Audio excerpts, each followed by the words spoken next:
গতকালকে সুপ্রিম কোর্টের রায় একাধারে ঐতিহাসিক, একাধারে নির্বাচন কমিশনের গালে একটি ৮২ শিক্ষার থাপ্পড়। কেন বলছি জানেন? যখন সুপ্রিম কোর্টকে তার স্পেশাল পাওয়ার প্রয়োগ করতে হয় তখন বোঝা যায় যে আপনাকে পাওয়ার প্রয়োগ করতে হচ্ছে মানে কোনো কিছুর বিরুদ্ধে পাওয়ার প্রয়োগ করতে হচ্ছে।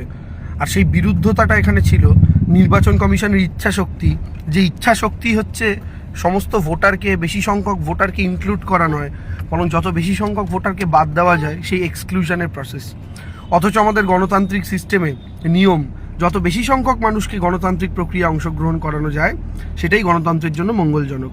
তাই সাধারণত আমরা এত বছর ধরে দেখে আসছি নির্বাচন কমিশন টিভিতে বিজ্ঞাপন দেয় বেশি করে মানুষকে ভোট দেওয়ার আবেদন করার জন্য।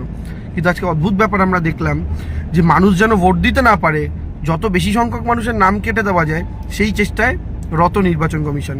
আপনারা আমাকে একটা সহজ কথার উত্তর দিন। ভাবুন, যে লোকটা প্রথম দিন লজিক্যাল ডিসক্রিপেন্সিতে ডাক পেয়েছিল, সে তো নিজের ইচ্ছায় যায়নি, নির্বাচন কমিশন থেকে নোটিশ দিয়েছে। আবার যে লোকটা ধরুন 2 মাস পর লজিক্যাল ডিসক্রিপেন্সি, 1 মাস পর লজিক্যাল ডিসক্রিপেন্সিতে ডাক পেয়েছিল, সেও যে শেষে গেছে, প্রথম দিকে ডাক পায়নি, সেটাও তার দায় নয়, নির্বাচন কমিশনের দায়। কারণ তারা তার পছন্দ মতো চিঠি পাঠিয়েছে। অর্থাৎ আমি মাসের প্রথম দিকে ডাক পাবো না মাসের শেষের দিকে, এটা আমার ইচ্ছার উপর তো নির্ভর করেনি, নির্বাচন কমিশনের ইচ্ছার উপর নির্ভর করেছে। এবার প্রথম দিকের নাম কিছু ক্লিয়ার হয়ে যাওয়ার পর যে 60 লক্ষ মানুষের নাম ঝুলে রইল, তারা যে শুধুমাত্র নিষ্পত্তি হওয়ার কারণে ভোট দিতে পারবে না, এই দায়টা তো সেই মানুষের নয়, এই দায়টাও তো নির্বাচন কমিশনের। কারণ তারা তাকে পরের দিকে রেখেছিল, তারা তার নামটা ঝুলিয়ে রেখেছিল, প্রথম দিকে ক্লিয়ার করতে পারেনি। ফলে স্বাভাবিকভাবে যে ঘটনায় সাধারণ মানুষের কোনো দায় নেই, সেই ঘটনার ফলাফল হিসাবে একদল মানুষ ভোট দিতে পারবেন, আরেক দল মানুষ ভোট দিতে পারবেন না, এটা কি করে ডিসাইড হতে পারে? তাহলে কি এটা জাস্টিস হচ্ছে সেই মানুষগুলোর প্রতি? ধরুন কালকে জানতে পারা গেল যে 60 লক্ষ মানুষের মধ্যে 55 লক্ষ, 56 লক্ষ, 58 লক্ষ বা 59 লক্ষ মানুষ ছিলেন ন্যায্য। এখন এই মানুষগুলো ভোট দিতে না পারার জন্য যদি 2-4-5টা সিটে রাজনৈতিক ফলাফলে পরিবর্তন ঘটে, তাহলে সেটা তো একটা পার্মানেন্ট ড্যামেজ হয়ে গেল গণতন্ত্রের প্রতি। সেটা কি কেউ চেঞ্জ করতে পারবে?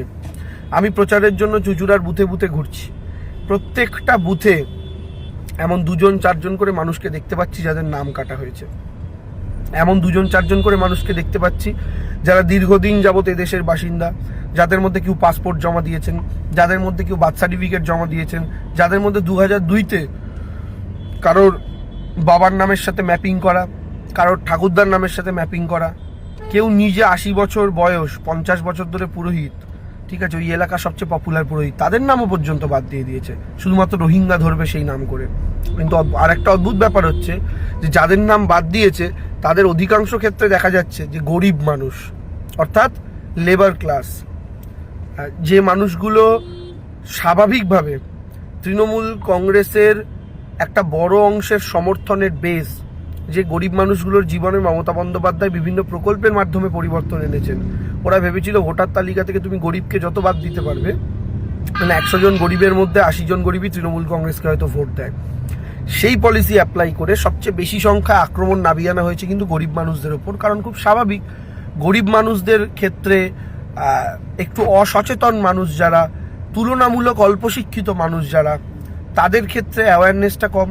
তৃণমূল কংগ্রেসের কর্মীরা পাড়ায় পাড়ায় বুথে বুথে গিয়ে যথেষ্ট প্রচার করেছে, কিন্তু তারপরেও কিছু মানুষ থেকে যান যারা হয়তো মানে অনেকটা আর 5 জন আমার মতো বা আপনার মতো বা আর 5 জন মানুষের মতো যারা সারাক্ষণ টেলিভিশন চ্যানেল দেখছে, সারাক্ষণ সোশ্যাল মিডিয়া ঘাটছে, সারাক্ষণ আপ টু ডেট থাকছে, তাদের তো সেই সময়টা নেই জীবনে। কেউ চাষাবাদ করে খান, তার কাছে টিভি দেখাটা বিলাসিতা, তার কাছে সোশ্যাল মিডিয়া ঘেটে ইনফরমেশন গ্যাদার করাটা বিলাসিতা। সেই সমস্ত মানুষগুলো যে ডিপ্রাইভড হলেন, তার দায়টা কে নেবে? ফলে সব কিছুর জন্য নির্বাচন কমিশনকে আলাদা করে তার শক্তি প্রয়োগ করতে হলো। আর সেই যে স্পেশাল পাওয়ার প্রয়োগ করতে হলো, সেই স্পেশাল পাওয়ার প্রয়োগের মাধ্যমে নির্বাচন কমিশন যেভাবে ভোটার তালিকা ফ্রিজ করে দিয়েছিল 23 তারিখ এবং 29 তারিখের, স্বাভাবিকভাবেই আজকের নির্বাচন কমিশন যে কথাটা বললো গতকালকে এই সুপ্রিম কোর্ট, যে ভোটার তালিকা ফ্রিজ হলেও কিচ্ছু করার নেই, আলটিমেটলি বক্তব্য এটাই যে শেষ দিন পর্যন্ত যতজনের নাম, অর্থাৎ একদিন আগে পর্যন্ত যতজনের নাম উঠবে, একদিন আগে পর্যন্ত যতজনের নাম ট্রাইব্যুনাল ক্লিয়ার করবে, তারা প্রত্যেকে ভোট দিতে পারবেন। এটাই ঐতিহাসিক। এবার আফসোসের জায়গাটা একটাই, জানেন তো, এই যে নির্বাচন কমিশন ইচ্ছা করে ট্রাইব্যুনাল শুরু করতেই এত লেট করলো ট্রাইব্যুনাল শুরু করতে। ওরা কোথাও গিয়ে বুঝেছিল লাস্টের দিকে এরকম অর্ডার এলেও যেন বেশি লোক পাস না হতে পারে। কারণ এই যে এক দিন ডিলে হচ্ছিল ট্রাইব্যুনাল তৈরি করতে, ওটা হয়তো কোনো ম্যাটার করেনি নির্বাচন কমিশনের কাছে, কারণ ওরা তো নাম বাদ দিতে চেয়েছিল। কিন্তু ভাবুন ওই এক দিনে তো কত হাজার কত লক্ষ করে মানুষের নাম পাস হতে পারত। আজকের দিন থেকে ধরুন আগামী 4 দিন 5 দিন যে কজন মানুষের নাম হবে, আপনার যে কজন মানুষের নাম উঠবেও, আর একটু বেশি সময় যদি ট্রাইব্যুনাল পেতো, তাহলে তো আরও বেশি সংখ্যক মানুষের নাম উঠতে পারতো, আরও বেশি সংখ্যক যোগ্য মানুষ জায়গা পেতে পারতো। তো এটাই দুঃখের, এটাই কষ্টের। যাই হোক, ফাইনালি সুপ্রিম কোর্ট একটা স্ট্রং সিদ্ধান্ত নিয়েছে এবং নির্বাচন কমিশনকে বার্তা দিয়েছে যে তোমরা গণতন্ত্র নিয়ে যদি ছেলে খেলা করো, কিছুদিন হয়তো আমরা তোমাদের জন্য ছেড়ে রাখতে পারি তোমাদের সম্মানের কথা ভেবে, কিন্তু বেশি দিন কিন্তু নয়।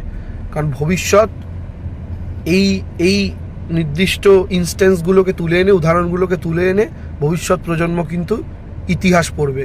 আর সেই ইতিহাসটা যেন কালো কালিতে বা রক্তের কালিতে লেখা ইতিহাস না হয়, সেটা দেখার দায়িত্ব প্রত্যেকের। আমার মনে হয় সুপ্রিম কোর্ট এটা বুঝেছে এবং বোঝার জন্য এই সিদ্ধান্ত। Thank you Mamata Bandyopadhyay.